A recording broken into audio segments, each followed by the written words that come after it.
Chapter 7, in which Kanga and Baby Roo come to the forest, and Piglet has a bath. Nobody seemed to know where they came from, but there they were in the forest, Kanga and Baby Roo. When Pooh asked Christopher Robin, "How did they come here?" Christopher Robin said, "In the usual way, if you know what I mean, Pooh." And Pooh, who didn't, said, "Oh!" Then he nodded his head twice and said, "In the usual way, ah." Then he went to call upon his friend Piglet to see what he thought about it. And at Piglet's house he found Rabbit, so they all talked about it together. "What I don't like about it is this," said Rabbit. "Here are we, you, Pooh, and you, Piglet, and me, and suddenly—" "And Eeyore," said Pooh.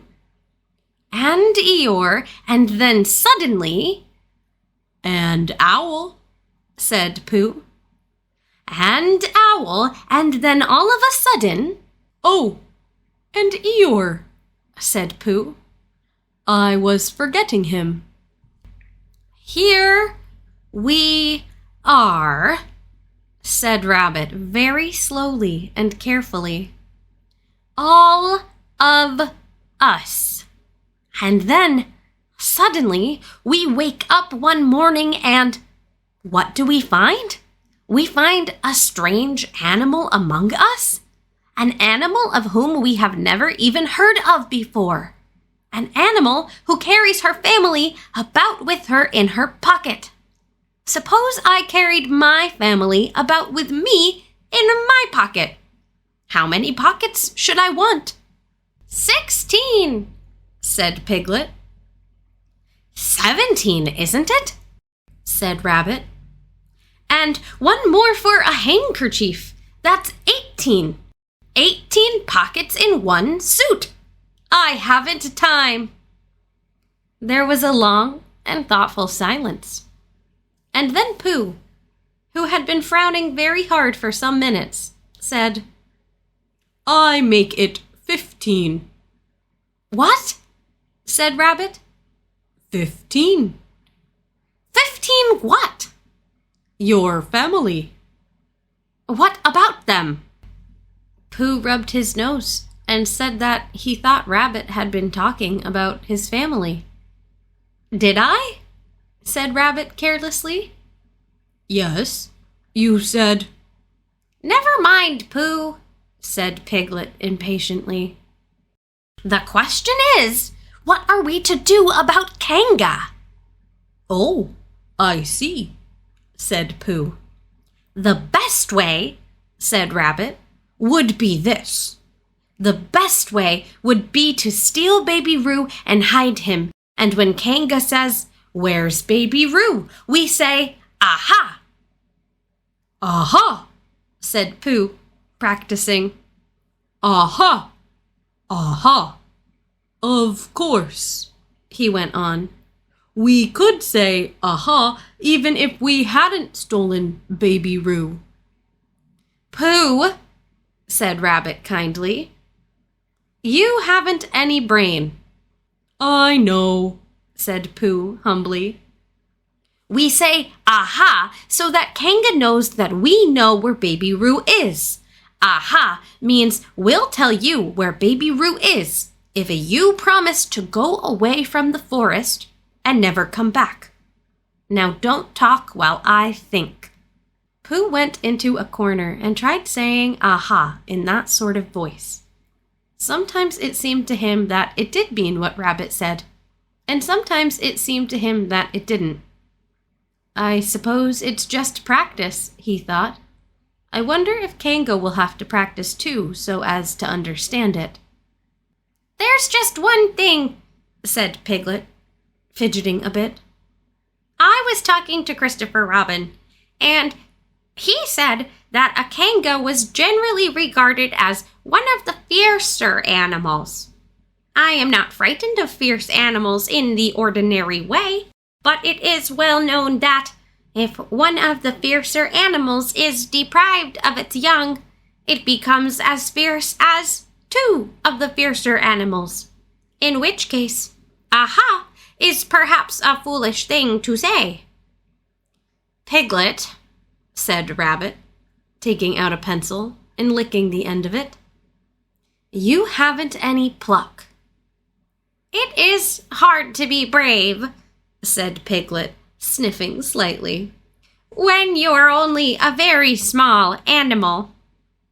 Rabbit, who had begun to write very busily, looked up and said, "It is because you are a very small animal that you will be useful in the adventure before us."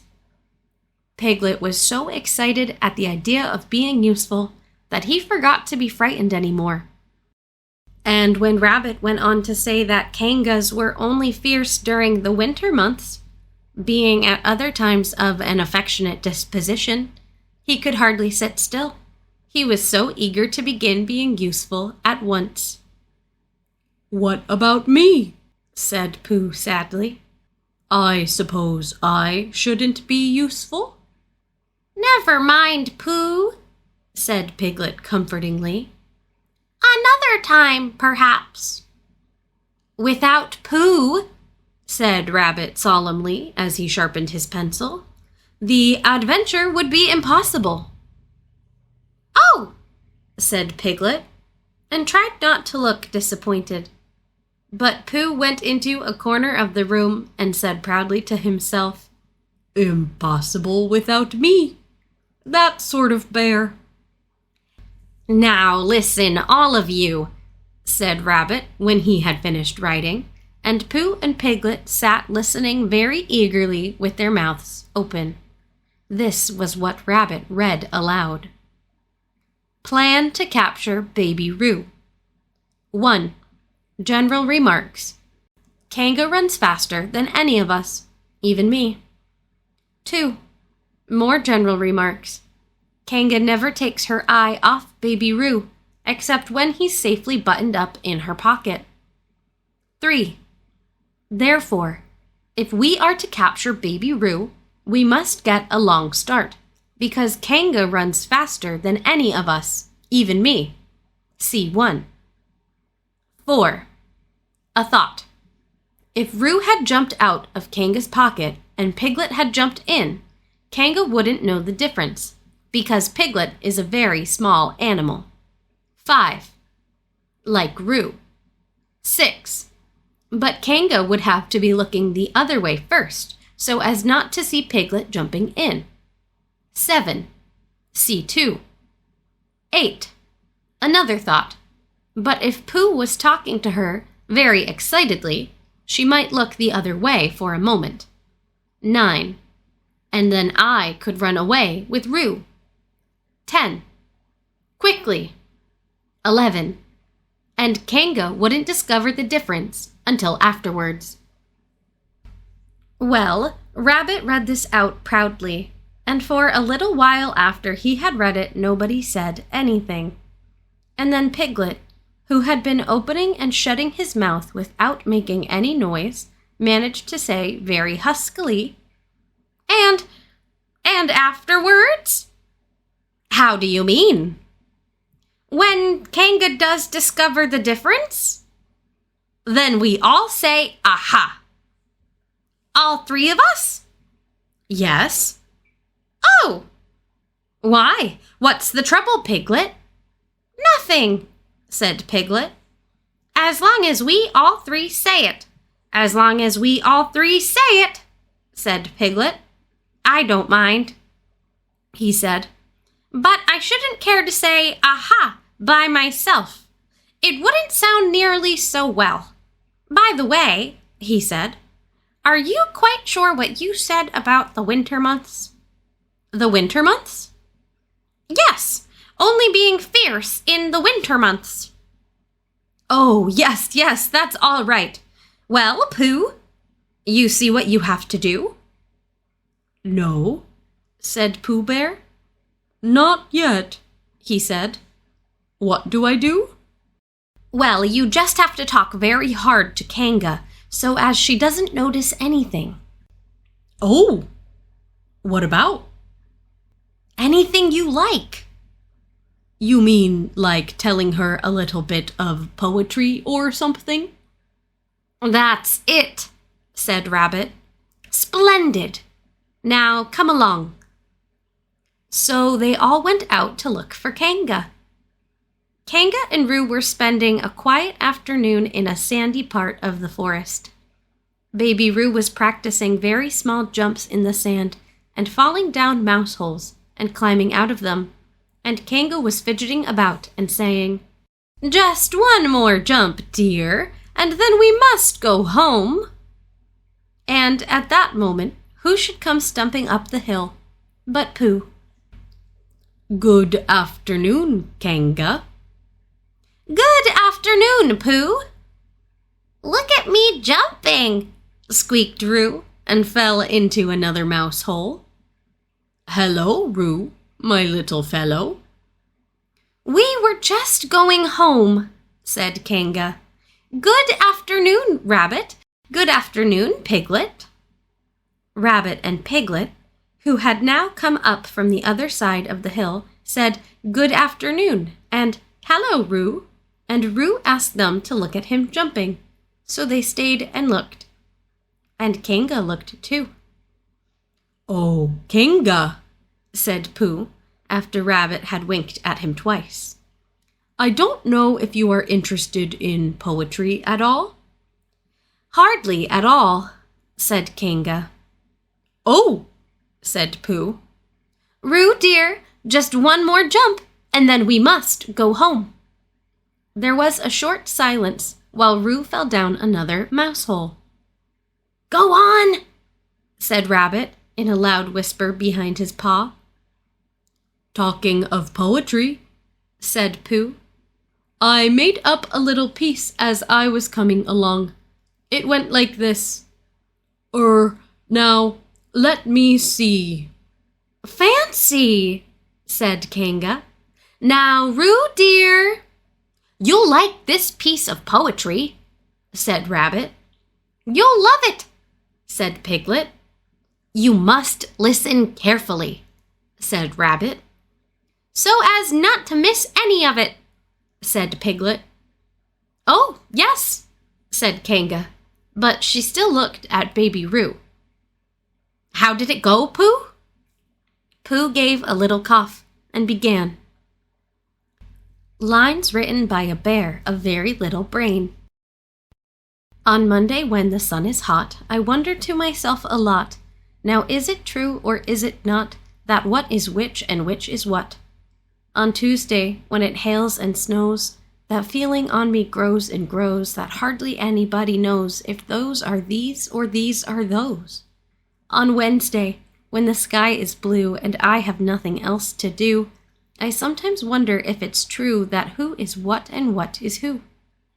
On Thursday, when it starts to freeze and hoarfrost twinkles on the trees, how very readily one sees that these are whose, but whose are these?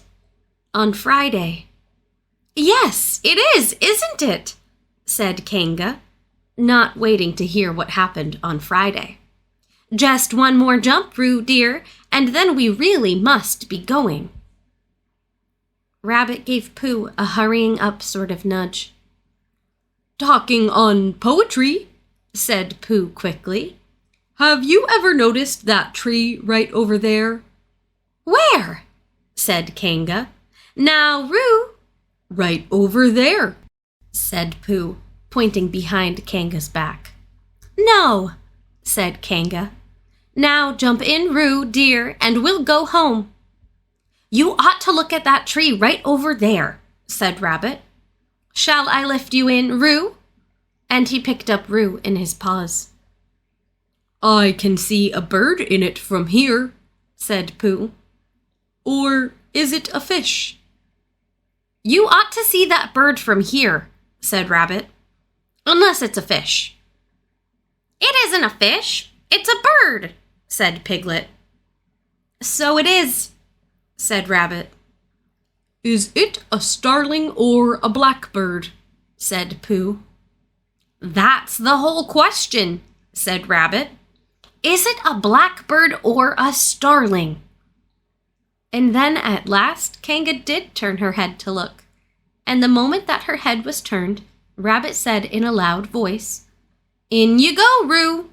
And in jumped Piglet into Kanga's pocket, and off scampered Rabbit, with Roo in his paws, as fast as he could. "Why, where's Rabbit?" said Kanga, turning round again. "Are you all right, Roo dear?" Piglet made a squeaky Roo noise from the bottom of Kanga's pocket. "Rabbit had to go away," said Pooh. "I think he thought of something he had to go and see about suddenly." "And Piglet?" "I think Piglet thought of something at the same time. Suddenly." "Well, we must be getting home," said Kanga. "Goodbye, Pooh." And in 3 large jumps, she was gone. Pooh looked after her as she went. "I wish I could jump like that," he thought. "Some can, and some can't. That's how it is." But there were moments when Piglet wished that Kanga couldn't. Often, when he had had a long walk home through the forest, he wished that he were a bird. But now he thought jerkily to himself at the bottom of Kanga's pocket, this take, "If it shall really to flying, I never it." And as he went up in the air, he said, "Ooh!" And as he came down, "Ow!" And he was saying, "Ooh, ow! Ooh, ow! Ooh, ow!" all the way to Kanga's house. Of course, as soon as Kanga unbuttoned her pocket, she saw what had happened. Just for a moment, she thought she was frightened, and then she knew she wasn't, for she felt quite sure that Christopher Robin would never let any harm happen to Roo. So she said to herself, "If they are having a joke with me, I will have a joke with them." "Now then, Roo dear," she said as she took Piglet out of her pocket, "bedtime." "Aha!" said Piglet, as well as he could after his terrifying journey. But it wasn't a very good aha, and Kanga didn't seem to understand what it meant. "Bath first," said Kanga in a cheerful voice. "Aha!" said Piglet again, looking round anxiously for the others. But the others weren't there. Rabbit was playing with Baby Roo in his own house, and feeling more fond of him every minute, and Pooh, who had decided to be a Kanga, was still at the sandy place on the top of the forest, practicing jumps. "I am not at all sure," said Kanga in a thoughtful voice, "that it wouldn't be a good idea to have a cold bath this evening. Would you like that, Roo dear?" Piglet, who had never been really fond of baths, shuddered a long, indignant shudder, and said in a brave voice as he could, "Kanga, I see the time has come to speak plainly." "Funny little Roo," said Kanga as she got the bath water ready. "I am not Roo," said Piglet loudly. "I am Piglet." "Yes, dear, yes," said Kanga soothingly. "And imitating Piglet's voice, too. So clever of him," she went on as she took a large bar of yellow soap out of the cupboard. "What will he be doing next?" "Can't you see?" shouted Piglet. "Haven't you got eyes? Look at me." "I am looking, Roo dear," said Kanga rather severely. "And you know what I told you yesterday about making faces. If you go on making faces like Piglet's, you will grow up to look like Piglet, and then think how sorry you will be. Now then, into the bath, and don't let me have to speak to you about it again." Before he knew where he was, Piglet was in the bath, and Kanga was scrubbing him firmly with a large, lathery flannel. "Ow!" cried Piglet. Let me out! I'm Piglet! Don't open the mouth, dear, or the soap goes in, said Kanga. There! What did I tell you? You did it on purpose, spluttered Piglet as soon as he could speak again, and then accidentally had another mouthful of lathery flannel. That's right, dear. Don't say anything, said Kanga, and in another minute Piglet was out of the bath, being rubbed dry with a towel. Now, said Kanga, there's your medicine, and then bed. What medicine? Said Piglet. To make you grow big and strong, dear. You don't want to grow up small and weak like Piglet, do you? Well then. At that moment, there was a knock at the door. Come in, said Kanga, and in came Christopher Robin. Christopher Robin! Christopher Robin! cried Piglet. Tell Kanga who I am! She keeps saying I'm Roo. I'm not Roo, am I? Christopher Robin looked at him very carefully and shook his head. You can't be Roo, he said, because I've just seen Roo playing in Rabbit's house. Well, said Kanga, fancy that! Fancy my making a mistake like that. There you are, said Piglet. I told you so. I'm Piglet. Christopher Robin shook his head again. Oh, you're not Piglet, he said. I know Piglet well, and he's quite a different color. Piglet began to say that this was because he had just had a bath, and then he thought that perhaps he wouldn't say that, and as he opened his mouth to say something else, Kanga slipped the medicine spoon in, and then patted him on the back and told him that it really was quite a nice taste when you got used to it. I knew it wasn't Piglet, said Kanga. I wonder who it can be. Perhaps it's some relation of Pooh's, said Christopher Robin. What about a nephew or an uncle or something? Kanga agreed that this was probably what it was, and that they would have to call it by some name. I shall call it Poohtell, said Christopher Robin. Henry Poohtell for short. And just when it was decided, Henry Poohtell wriggled out of Kanga's arms and jumped to the ground. To his great joy, Christopher Robin had left the door open. Never had Henry Poohtell Piglet run so fast as he ran then, and he didn't stop running until he had got quite close to his house. But when he was 100 yards away, he stopped running and rolled the rest of the way home, so as to get his own nice, comfortable color again. So Kanga and Roo stayed in the forest, and every Tuesday Roo spent the day with his great friend Rabbit, and every Tuesday Kanga spent the day with her great friend Pooh, teaching him to jump, and every Tuesday Piglet spent the day with his great friend Christopher Robin. So they were all happy again. Thank you for listening to Kelly Pry Audio Productions. Please consider liking and subscribing.